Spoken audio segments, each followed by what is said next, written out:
Mabuhay! I'm April Rose Sisman, and today I will talk about my very own country, the Philippines, also known as the Pearl of the Orient Seas. Its official name is Republic of the Philippines. It was named after King Philip II of Spain. It has a total area of 115,831 square miles or 300,000 square kilometers. The capital city is Manila, and it is an archipelago comprised of 7,107 islands. The Philippines is divided into three main geographic areas: Luzon, Visayas, and Mindanao. The country's population in 2019 was roughly 108 million. The history, influence, and identity. Before the Spanish invasion in 1521, the inhabitants were descended from Negritos, Malays, Indonesians, Chinese, and Muslims. The first Spanish arrived in 1521. Miguel Lopez de Legazpi amalgamated Spanish power in 1564. During the 1890s, Jose Rizal inspired Filipinos to seek independence. And Philippines, after 333 years, gained its independence from the Spaniards on June 12th of 1898. Then after the Spaniards came the Americans, who occupied the Philippines from 1902. The islands were given Commonwealth status in 1933, and eventually the Philippines gained its independence on July 4th of 1946. Let's talk about the ethnic groups in the Philippines. So 28.1% is Tagalog, 13.1% is Cebuano, 9% Ilocano, 7.6% Bisaya or Binisaya, 7.5% is Hiligaynon and Ilonggo, and actually I belong to the Hiligaynon or Ilonggo group. Bicol 6%, Waray 3.4%, and others, which includes the indigenous people or the indigenous tribes in the Philippines, which is 25.3%. So in this slide, I included some of the photos of some Filipinos, and some of them might be familiar to you. You have Catriona Gray, Miss Universe 2018. She is a Bicolana. Manny Pacquiao, world boxing champion, and he is a Bisaya. And of course, Apple Diap, one of the vocalists in the band Black Eyed Peas, who is a Tagalog. But in general, we call ourselves Filipinos. Family. Family is the foundation of social life for most Filipinos. The nuclear family is the core family unit. However, bonds are often tight knit among extended family members, which includes our grandparents, aunts, and uncles, and our cousins. Close familial relationships often go beyond one's genetic connections or bloodlines to incorporate distant relatives, close neighbors, or friends. Food. We Filipinos love food, and most of our foods are a combination of Eastern and Western ideas and is strongly influenced by Chinese, Spanish, and American traditions. So, I have some photos of some popular Filipino dishes. And of course, number one in the list is adobo, which is basically sauteed meat with vinegar and soy sauce and other spices. Sisig, and of course, lumpia, or you also call it egg rolls. Other things you should know about Filipino culture: Filipinos are very resilient. So, yes, that's very true because even if it's flooding and there's like a strong typhoon, we still manage to smile because we believe that we could surpass the challenge. Filipinos are very respectful. We have words that we use, such as po and opo, to address other people, especially the elders, and we also practice pagmamano or bless in English, wherein we take the older person's hand and put it on our forehead to show respect to them. Filipinos help one another. We have the strong sense of community, and we have the so-called bayanihan wherein we help the people in the community achieve a goal or finish a task. Filipinos value traditions and culture. We have thousands of traditions we inherited from our forefathers, and such as your fiestas and festivals. So we celebrate all throughout the year. And lastly, Filipinos love to sing. We just love singing.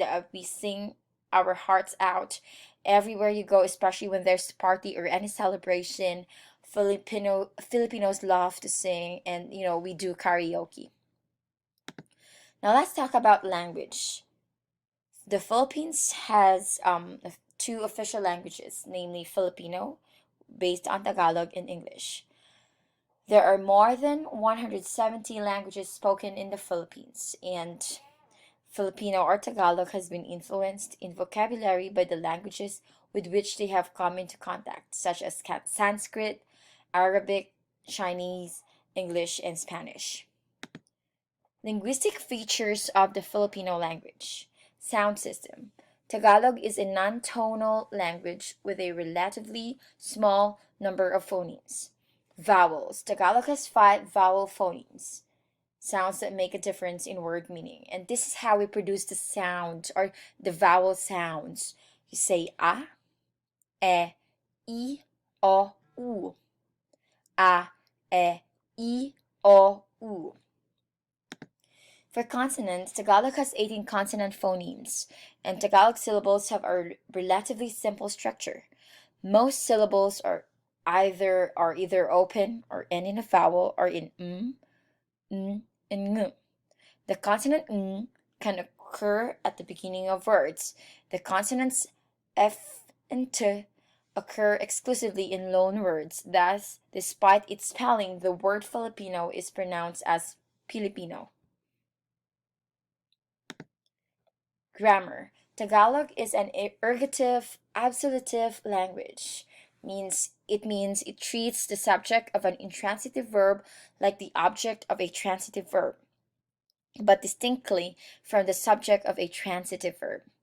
Nouns are not marked for case or number. Only some nouns borrowed from Spanish are marked for gender. Example, amigo or your male friend, and then amiga, which is your female friend. Nouns are usually preceded by case markers that are divided into 2 classes. One set for names of people, which is personal, and one for everything else, which is common. Pronouns. Personal pronouns are marked for person, first, second, third, and number, which is singular and plural. There is no gender distinction in the third person singular. In example, between he and she. Personal pronouns refer only to humans, so there is no equivalent of the English it. There are 3 demonstrative pronouns. One is equivalent to the English this, and the other 2 distinguish between a near and not so near that. Verbs. Tagalog verbs are morphologically complex and take on a variety of affixes to indicate focus, tense, aspect, and mood. Verbal affixes consist of a variety of prefixes, suffixes, and infixes. For example, the word or the verb kunin. The present form of the verb is kunin, and the past is kinuha, and then progressive is kinukuha. An interesting feature of Tagalog verbs, as in Malayo-Polynesian languages, is its focus or trigger system. This means that the role of the noun marked by the absolutive marker is reflected in the verb. There are several triggers, such as your actor, object, location, beneficiary, instrument, and reason. All of the triggers, with the exception of the actor, are transitive. Tagalog distinguishes between actual and hypothetical events. The actual events can be viewed as complete or incomplete. Complete events are in the perfective aspect, and incomplete events are in the imperfective aspect. Degrees of adjectives. To form the comparative and superlative form of an adjective, a prefix is added. Example, masarap, which is delicious. Positive is masarap. Comparative is mas masarap. And superlative is pinakamasarap. So basically, we just added the prefixes mas and then pinaka. In addition to the familiar comparative and superlative of adjectives, there is an intensive degree also used to emphasize an adjective without making it superlative. To accomplish this in Tagalog, the positive form of the adjective is repeated. Example, malinis na malinis, or very clean. Magandang maganda, very beautiful. Used in context, you could say a sentence like, magandang maganda ang Miss Universe. Sentence patterns. Most often, the sentence pattern sequence is action, doer, receiver, and modifier. Example, uminom ka ng kape. The action in this sentence is uminom, the doer is ka, and the receiver of the action is kape. So in English, you say, drink you coffee. It's kind of weird, right? Which is in imperative form. Another example is, kumain si Peter ng kanin. It is in past tense form. You say, in English, ate Peter the rice. So the action here is kumain, the doer is si Peter, and the receiver of the action is kanin, and so on and so forth. Vocabulary. Tagalog vocabulary is Austronesian in origin with borrowings from Spanish, English, Minnan Chinese, Malay, Sanskrit, Arabic, Tamil, Persian, Kapampangan, and other Austronesian languages.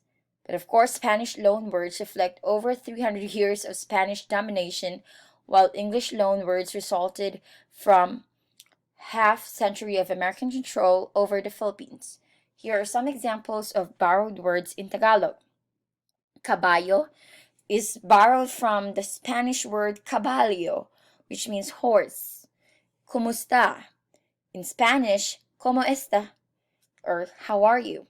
And let's say in Filipino we say driver, which is borrowed from the English word driver, and we say nurse instead of nurse, and so on and so forth.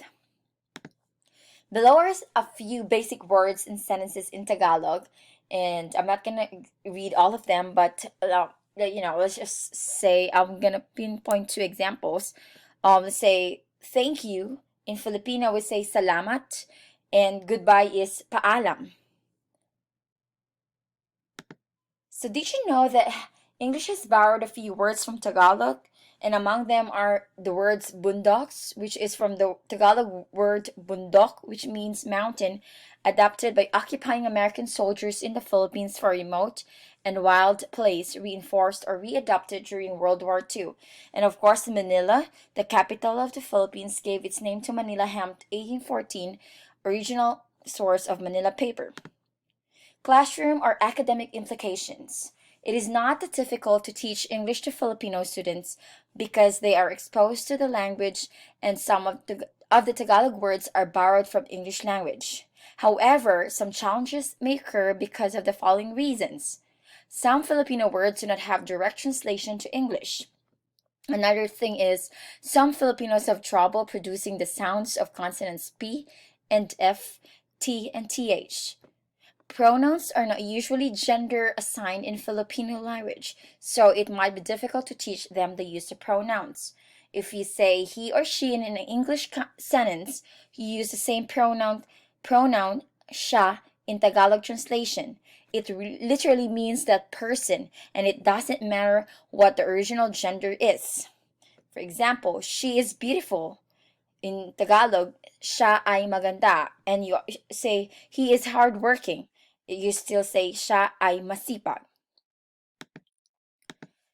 Maraming salamat po, or thank you very much for watching this video. I hope you learned something from me today.